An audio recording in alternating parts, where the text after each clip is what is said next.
Tommy Curran brought to you by your New England Chevy dealers. Together, let's drive. Tommy Curran, how are we doing this week?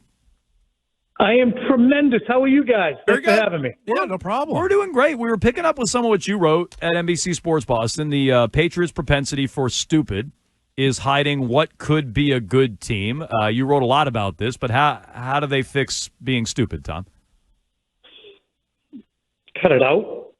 I mean, to me, it's very preventable. They are not losing because of a lack of talent. They're not losing because of a lack of scheming. They're losing on operator error, whether it's not getting to the sticks and then making a decision as a receiver, as DeMario Douglas did to circle back. And I initially, full disclosure, I didn't realize how friggin' close he was in watching the replays. I'm just dumbfounded. All he had to do was burrow.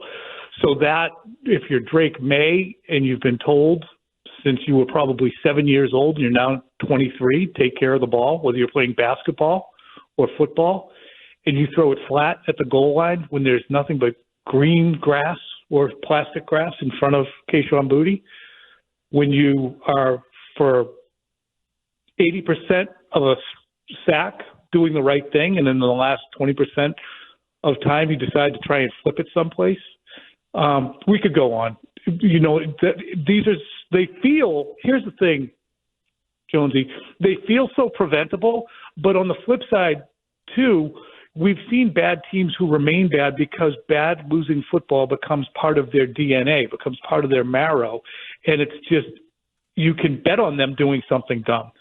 And there was a Bledsovian feel to Sunday with Drake Maye, for those of us who are old enough to remember.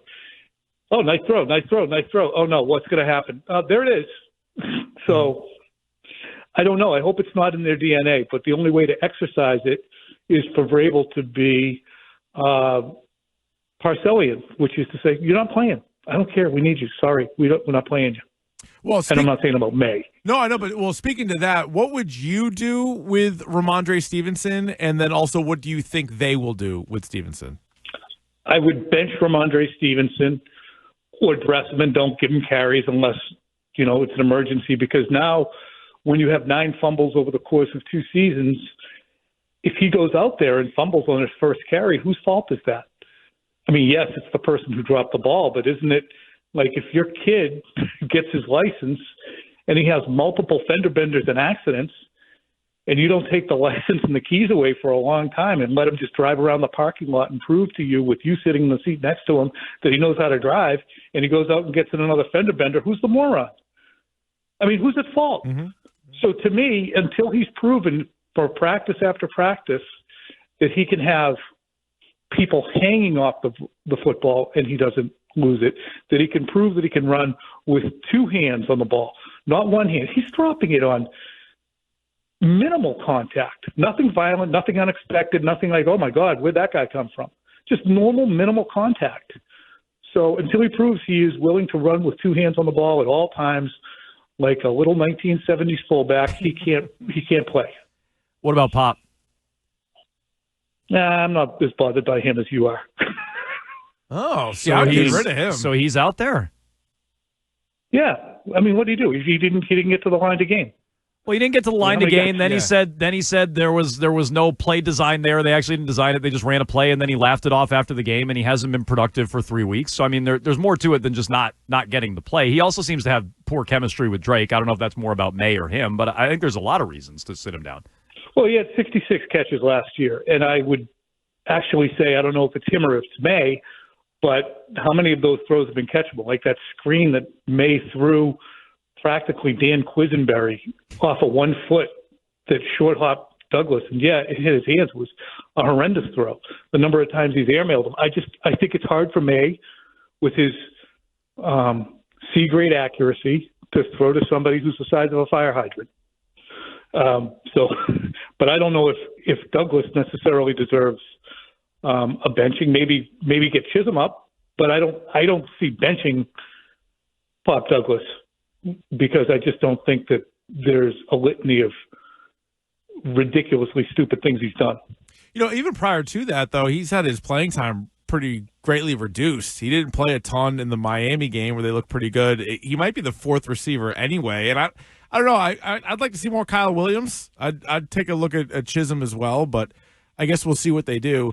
I mean, that's sorry to interrupt, but that's the hard thing. It's the same thing with Stevenson, and I think that Phil did a good job dragging that out of Vrabel yesterday, saying we're still trying to win games. You know, we want to send messages, but we're still trying to win games.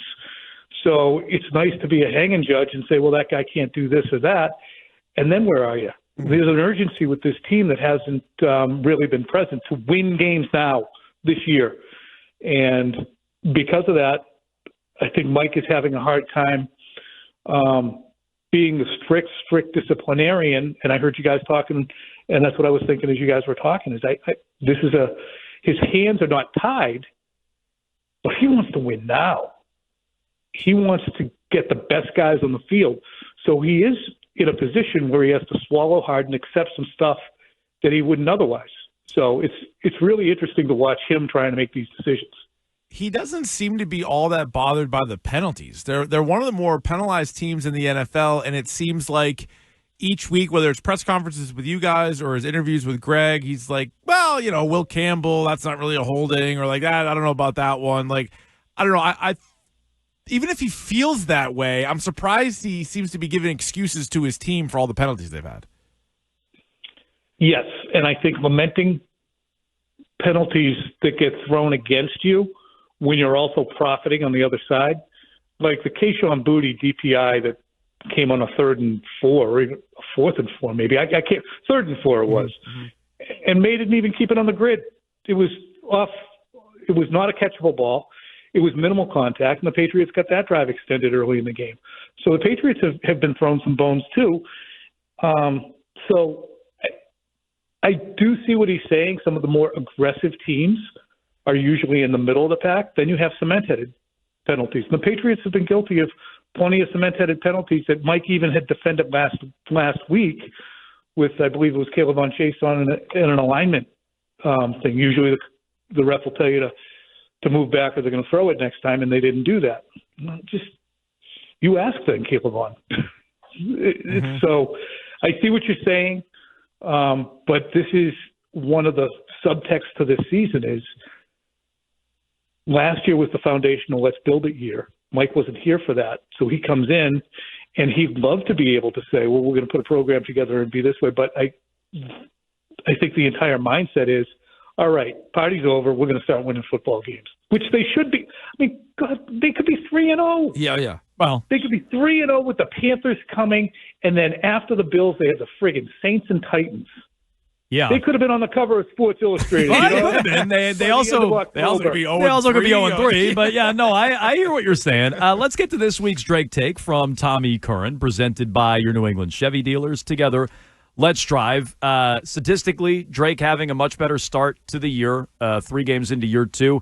However, turnovers are there. You described his accuracy as C grade earlier. So how do you feel about his development here through 3 games of year 2? It is as expected for a second-year player to an extent.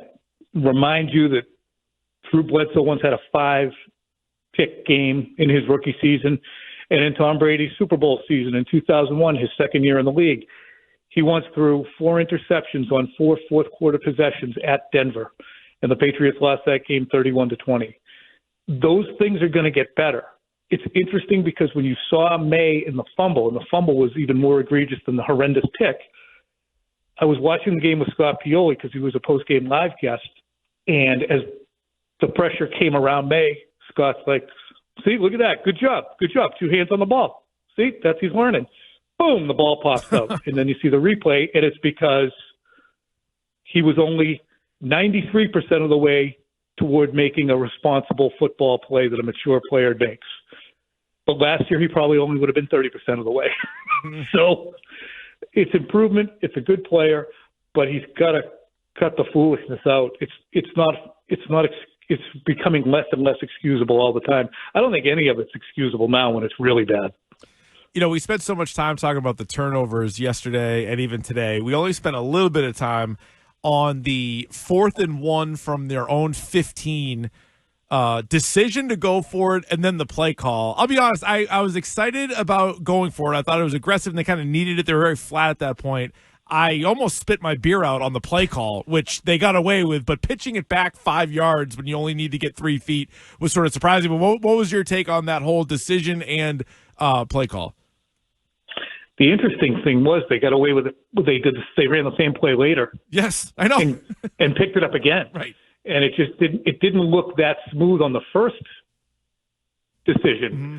On the first decision to go for it. They got it, but there was contact. It wasn't a free and clear. He made it directly to the line with no contact prior to reaching, and I think there was a touch before he got there.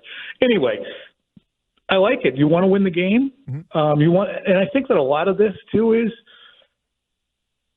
Mike wants to show confidence in guys and not coach scared. We saw it with Borregales making the kick, and then Mike insisting that there was no second guessing, even though they kicked a 22-yard field goal in the first half just to get him going right. You go back to Ramondre Stevenson, and I think Stevenson was Stevenson the recipient on that 4th and 1? Yes, on the first pitch. I think it was Henderson on the second one. He had just fumbled with 13 minutes remaining in the first quarter, and then you're going to put him in a high leverage position. That, to me, if Stevenson's sitting in the huddle and they're telling him what the play is, it's like, my God, well, they're going to go back to me? I wouldn't go back to me. All right, well, they must believe in me. So I think Mike is trying to show faith in the team in different junctures but at some point he's going to have to go Parcelli and go, you know what? I keep showing faith in you guys, and then you do something that makes me lose faith. So I'm going to put lesser players in, and I'm not saying he's there, and it is a team that has performed miles better than the product the last 2 years in a lot of ways. But he is going to have to be a little bit of a hanging judge at some points, I think. Okay. It'll be a difficult balancing act going forward. Patriots get the Panthers on Sunday here at Gillette. You can check out all of Tommy Curran's coverage at NBC Sports Boston, at Tommy Curran on Twitter. He's here on Tuesdays, WEEI afternoons on Thursdays, all over NBC Sports Boston as well. Tom, we appreciate the time. Thanks so much. We'll talk to you next week. Thank you, boys. Fun call. Yeah, always. It was always, indeed. Tom. Tommy Curran, brought to you by your New England Chevy dealers. Together, let's drive.